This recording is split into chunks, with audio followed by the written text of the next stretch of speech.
Hello and a very warm welcome back to the kitchen garden. Firstly, before I forget, I had a delicious hotbed harvest yesterday, although I've just realised I forgot to harvest some pea shoots for it. So yesterday I cooked a little barbecue for some friends, and I came through, got a load of radish, spinach, lettuce, etc., and some other things from around the garden, including leeks. Cooked it, very delicious. Now I'm also excited that finally the Cape gooseberry has started appearing, so I'm pleased about that. So I got Cape gooseberry, poppy and some celery that have propagated, and I can now pot these on.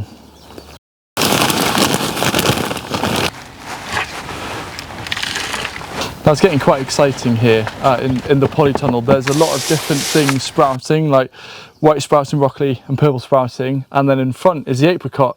And there's a couple of little apricots I can see, which is very cool.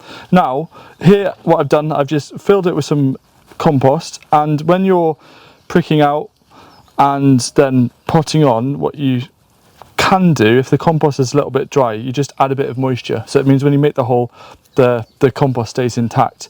Now I'm actually using a plant label, and I'm going to go in and I just want to get as much of the root as possible. And it's a little bit like an iceberg. The plant might look very small above, but below ground there's actually a really nice root system. So I'm just going to place this in here.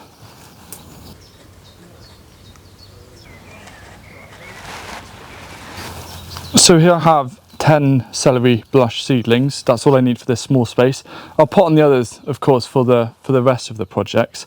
But if you are looking for some very strong, sturdy module trays and you only have a small garden, then I am going to do a shameless plug to my very own module tray, the HR10, that I've done with Containerwise. Now, back to planting. I don't believe there is such a thing as a hungry gap. As long as you plan for it or prepare for it, you can have a lot of food. Like obviously a hotbed helps. There's lots of different things to eat, like the leaves and the flowers of the Asturian tree cabbage. But perennials are becoming more and more important for me in my hungry gap strategy. And this here, these are two different plants. They look very similar. This is a globe artichoke, and this is a cardoon. Now, if any of you watch my Hughes Garden Diaries over on Substack, you'll kind of get that reference slightly. Saskatoon. Anyway, this is a cardoon, and the cardoon is very, very similar, but unlike the globe artichoke where you eat the flower buds or the flower globe heads, with the cardoon you actually eat the stems. Now, I also think you can do this with the globe artichoke. I don't see why not. But I just don't think it's as productive because the leaves of a globe artichoke are smaller. But what I'm going to do, just out of the goodness of my heart with education, I'm gonna sacrifice this. And basically, cardoons grow massive. So this stem here will be like huge. And what you do is you blanch them. Now, at first I thought blanching meant, put it in some hot water for a while, but no, what you do, you wrap newspaper around it for a couple of weeks. It makes it tender, makes it sweet, then you harvest it, and then you've got like a single stem could feed a family. So I'm now going to find a spot. I have no idea where, but I'm going to find a spot to plant this cardoon. Perennials are becoming more and more important thanks to suppliers like Incredible Vegetables. A lot of the plants here are from Incredible Vegetables, including this. This is Chinese garlic cress, which is super hardy. It gives you nice white flowers, but plenty of leaves to eat. There's many other things popping up, like sorrel, and behind me I've got Caucasian spinach, and I've also got this bulbous nettle coming through, and it's just so much food. And the thing though about cardoon is it is a massive plant. So I worry that if I put it in around here, it would smother out a lot of the other things. But of course I could harvest the stems going out. So the act of harvesting is actually releasing space. So I think what I'm going to do, and I can experiment and see where it goes, is I'm going to stick it right in the back there. And I've got a Japanese wineberry making its way into the garden. It's fine, I can, we already have a Japanese wineberry here. But I'm going to put it in the cardoon and see how it goes. Worst case scenario, I can always, using a spade, dig it out and plant it elsewhere next year. And that's the joy of perennials. I've been moving a lot of things around the rest of the site. So like the sorrel, I could just dig up and plant somewhere else. So don't think just because you plant a perennial, of course it is there as a more of a permanent feature, but there's nothing stopping you from adjusting and tweaking as the years go by in terms of distances, because it allows you just to hone in much better. One of my favourite things about this garden is working in polyculture layers, and I've got this rose that needs a little bit of taming, but I'll push it back, tie it in, and then the idea is I'll let the rose grow semi-wild. So the idea is as a cardoon gets bigger, the cardoon and the rose interacts, and as it flowers it will probably look pretty impressive. So yeah, just utilising this top part as well, so it's not just polyculture down of different plants growing together down on the ground. It's like, let's use the space. Now, a little update. So I've just been talking about perennials and incredible vegetables. We are collaborating with Incredible Vegetables. Some of you might not know, but Sam and I have joined forces and we have created a plant nursery called Dovey Plants. So one of the things we are selling, and this is again in partnership with Mandy of Incredible Vegetables, is Asturian tree cabbage seedlings and plants. So if you want to get some and try them out, because these are absolutely amazing. I'm just doing some maintenance of taking off some of the lower leaves as you do with cabbage, and of course this will go to the chickens. But Asturian tree cabbage, the hungry gap is when it really comes into its own. These tender young shoots are so sweet. So we're selling them in packs of 3 and multiples of 3. You could imagine 3 pretty decent plants, and they are just wonderful. I mean, these just pump out food. This is what abundance and self-sufficiency looks like in a plant. As a permaculture plant, it's probably, you know, maybe not as good as comfrey, but it is up there of one of the prime examples of how certain plants are absolute standouts in the garden. Ladies! Ladies! Watch this, ready? Ah.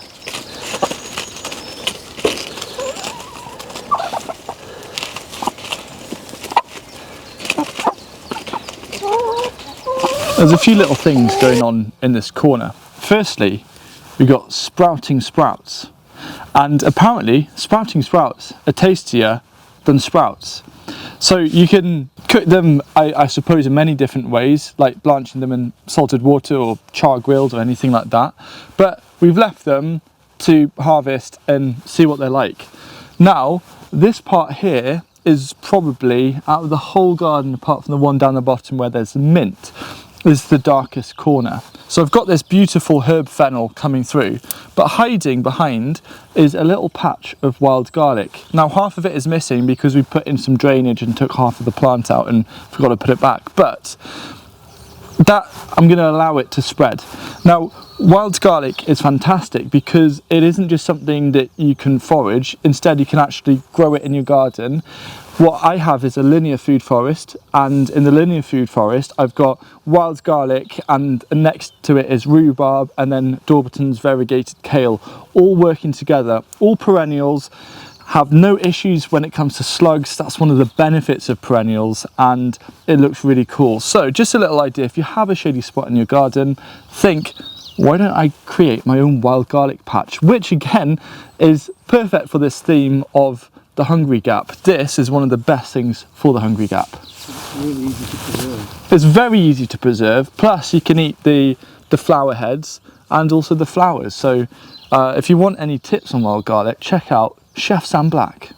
So this is the herb border that's growing up against the tunnel, but the rosemary has done the rosemary flop, and there were a couple of dead bits that I'm just going to cut out and just tame this whole area. But a little tip here, this rosemary is flowering. You can eat the flowers of rosemary. In fact, a really fun thing that you can do is make a rosemary flower, rosemary petal salt. And you can see on the screen that Sam has got a reel about it, so I'll also link to it in the description. And it's just a really fun little project that you can do that's a little bit different, and it's quite cool to show off when people come over. I really like this time of year because it's kind of a slow introduction into the season, and my plan with the herb bed, as well as going through the rest of the garden, is just tidying up, because it's actually quite good having a messy garden, especially for biodiversity and wildlife over the winter months. But now it's time to tidy up, to take stock, because when I clear things, I'm like, oh, actually there's a lot more space. So I'm gonna tidy, mulch with a little bit of homemade compost, and then I can make some plans if I want to, say, put some plants in to just fully maximize all of the space that we have. So this here is Korean mint that I'm just cutting off the stems just to open up a little bit more space here, and then here I've got a Nepeta, and this is going crazy, so I don't need to be too tidy as such. I just want to make sure that, because they grow through so quick, that I'm just taking off all the tops. And all this brown material is just fantastic to crush up and put on a compost, or you can save a bit if you like having a barbecue in the fire, under fire in your garden. This is actually really good for just starting off fire, this kind of really nice dry woody stuff. So just a little tip. Also nice in the flower arranging. It is also nice in flower arranging. There you go. Dry structure for you. It is, yes. I know you like your flowers. I do. I've got facts about you, Richard. Well, actually I've got a whole flower garden planned this year, and this is going to be the cut flower garden this year. So this part of the garden here is a west facing boundary, and west facing boundaries are really good for soft fruit. So now this is more of a vegetable, this is rhubarb, but we'll class it in a soft fruit. But we've got other things like black currants, there's a ground cover of strawberries, there's red currants, there's gooseberries, and then raspberries behind me. So if you have something that is west facing, don't be afraid to just plant in a load of soft fruit. It works out really well. And I sometimes blanch my rhubarb, sometimes not, but this is the first in this garden rhubarb harvest of the year, which I'm always happy. I'm really passionate about making grown food as accessible as possible, and this is my little space that I get to experiment with. And so I just thought, why don't I create a series that showcases, whenever possible, week by week, the little changes happening in this garden, so you can just get ideas. It is all following permaculture principles, and I just hope you enjoy it. So right here is a playlist, so if you happen to be watching this video in a few months' time, you can then look at the playlist and just see how much this garden develops as the season progresses.